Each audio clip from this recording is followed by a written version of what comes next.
দর্শক আমরা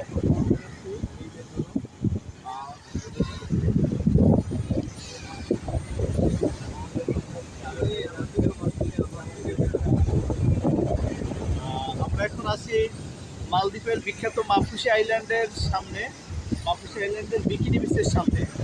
আপনারা জানেন মালদ্বীপের সব জায়গায় বিকিনি পরা এলাও না। তো এই হোটেল আরিনা মাফুসি আইল্যান্ডের খুব নাম করা একটা হোটেল এবং কানি হোটেল। কানি হোটেলটা ক্লিয়ার দেখা যায় না, হোটেল আরিনাটা ক্লিয়ার দেখা যায়। পাশেই কানি হোটেল, তো খুব লাক্সারিয়াস এবং ভালো এক্সপেন্সিভ একটা দুইটা হোটেল পাশাপাশি। এবং এর সামনে সংলগ্ন এই জায়গাগুলো এগুলোকে বলা হয় বিকিনি বিচ, যেখানে বিকিনি পরে নামা, গোসল করা বা বিচে নামা এলাও, অন্য অন্য সাইডে এলাও না। তো আমার সাথে আছে আমার ছোটো ভাই রাকিব এবং আমার ফ্রেন্ড সুমন ভাই। সুমন ভাই বাসায় রেস্ট নিতেছে। আর আমরা এই বিকিনি বিচে এখান থেকে আপনাদেরকে এখানে সুবিশাল বিশাল পাত্র দেখা যাচ্ছে। আর অনেক মানুষ গোসল করতে নামছে, অনেক দূর পর্যন্ত গেছে লোকজনগুলো।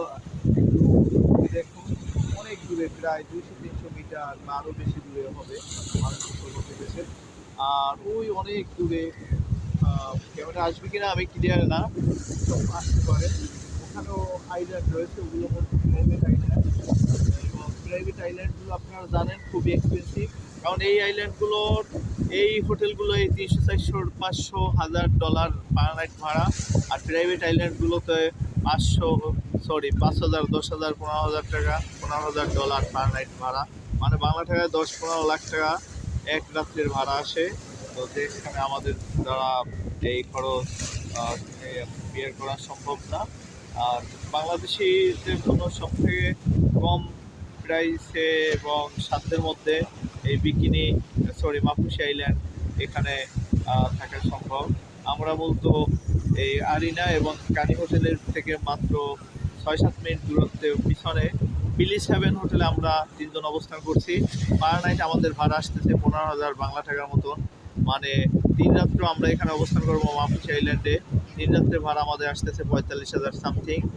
আর এরপরে আমরা আগামীকালকে ভোরে এখানকার 3 দিন সফর শেষ করে আগামীকালকে ভোরে আমরা যাব মালে সিটিতে, ওখানে আমরা অবস্থান করব। তারপরে হুলু মালে যাব, তারপরে সেখান থেকে আমরা যাব মালয়েশিয়ার কুয়ালালামপুর গিয়ে আমরা সিটি ট্যুর নেব এবং Petronas twin tower, KL tower এগুলো দেখব। তারপর আমরা মালাক্কা বিচে ঘুরবো, তারপরে বাংলাদেশে ফিরে আসবো ইনশাল্লাহ। আর আমরা আমাদের ইচ্ছা ছিল যে লঙ্কাওইতে ভ্রমণ করার, কিন্তু লঙ্কাওই যাওয়া আরেকটু সময় নেওয়া উচিত ছিল। আমাদের হাতে বেশি একটা সময় নেই, কারণ বাংলাদেশে গিয়ে আবার আমরা বিজনেস স্টার্ট করবো। বিজনেস অফ আছে সাময়িক, এই কারণে কাস্টমারদের অনেক কষ্ট হবে। সেই বিবেচনায় আমরা যত দূর সম্ভব আমরা সেখানে চলে যাওয়ার চেষ্টা করবো। আর আমাদের আজকে একটু আগে বৃষ্টি হয়েছে, বেশ বৃষ্টি হওয়ার কারণে লোকজন বিচে খুব কম আছে। আর যদি আপনারা ভালো করে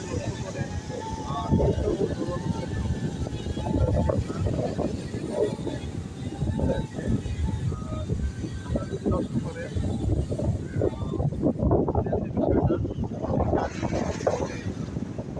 তারপরে যেটা ওই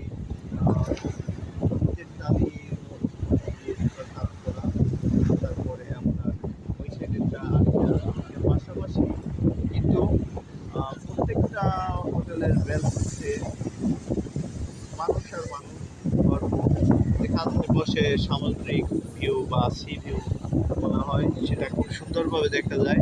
এবং সি ভিউ সাইডটা মানে ফ্রন্ট সাইডটার ভাড়া বেশি, ব্যাক সাইডটা বা বিহাইন্ডের ভাড়া একটু কম। আর আমরা কক্সবাজারও, আমাদের দেশে এরকম পাথর আছে বা এরকম বিচ আছে কক্সবাজার, আবার পৃথিবীর মধ্যে সর্বদীর্ঘ সমুদ্র সৈকত, কিন্তু আমাদের দেশের নিরাপত্তা এবং পরিবেশ বান্ধব না হওয়ার কারণে টুরিস্টরা তেমন যেতে চায় না। আর সন্ধ্যার পরে তেমন সুষ্ঠু বিনোদন নাই, যে কারণে। এবং আমাদের পর্যটন খাতটা যদি আমাদের গভর্নমেন্ট আর একটু দৃষ্টি দেয় এবং ভালো কোনো প্রজেক্ট বা ভালো কোনো পরিকল্পনা করে, তাহলে কিন্তু আমাদের পর্যটন খাতটাও উন্নত করা সম্ভব। আমাদের দেশে খাগড়াছড়ি, বান্দরবান, রাঙামাটি, কক্সবাজার, সেন্টমার্টিন, সিলেট, সুন্দরবন, কুয়াকাটা এগুলোকে বেশ সাইড এগুলোকে আরও যদি গভর্নমেন্ট খাত টেক কেয়ার করে তাহলে আমাদের দেশেও বিদেশি পর্যটকরা আসবে এবং আমরা ভালো বৈদেশিক মুদ্রা অর্জন করতে পারবো পর্যটন খাত থেকে। দর্শক, আমাদের চ্যানেলটি যদি আপনাদের ভালো লাগে তাহলে অবশ্যই লাইক শেয়ার করবেন, কমেন্ট করবেন, আর যারা সাবস্ক্রাইব করেন না সাবস্ক্রাইব করবেন। দেশ ও বিদেশে সুন্দর সুন্দর জায়গা, সুন্দর সুন্দর ভিডিও পেতে আমাদের সঙ্গেই থাকবেন। আমরা ইতিপূর্বে 7টি দেশ ভ্রমণ করছি পর্যায়ক্রমে।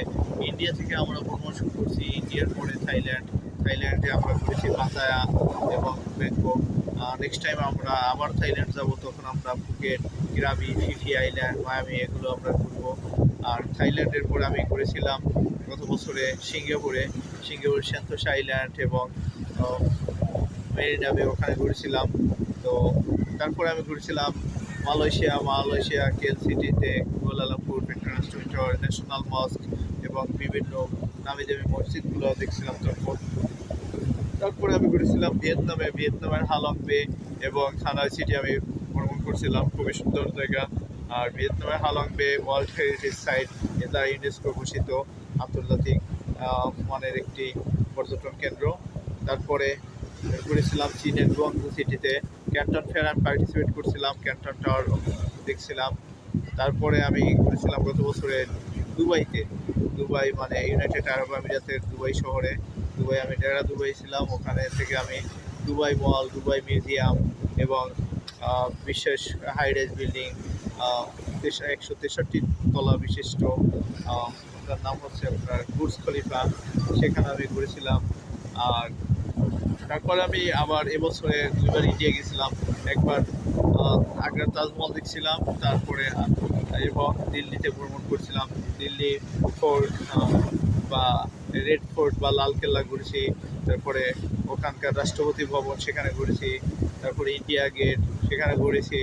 তারপরে ওখানকার দিল্লি শাহী মসজিদ সেখানে ঘুরেছি এবং সেখানের খাবারগুলো খেয়েছি, খুব সুস্বাদু। তারপরে মোহাম্মদী শরবত পাওয়া যায় দিল্লিতে, সেগুলো খেয়েছি, খুব টেস্ট, মাত্র 50 কোটি দিয়ে, যা বাংলাদেশে 500 টাকার ফ্লেভার পাবেন না। আর কলকাতাতেও ঘুরেছি বহুবার, তার নাই বলি। এবারে আমরা চলে আসছি মালদ্বীপে আমরা 22শে জানুয়ারি প্রবেশ করছি। আজকেও মাফুসি আইল্যান্ডে আছি আমরা সেই থেকে। আর আমাদের চ্যানেলটি সাবস্ক্রাইব করুন এবং কমেন্ট করুন আপনারা যে কোনো ভিসা সংক্রান্ত বিষয় বা ট্যুর সংক্রান্ত বিষয়, কেমন করতে পারবে, কোথায় থাকবেন, আমরা মোটামুটি আপনাদের একটা আইডিয়া দিতে পারবো যতটুকু আমাদের স্বল্প অভিজ্ঞতা হয়েছে 8টি দেশ ভ্রমণ করে। আমাদের চ্যানেলটি ভালো লাগলে সাবস্ক্রাইব করুন, লাইক করুন, কমেন্ট করুন। Best of luck, no more today. আসসালামু আলাইকুম।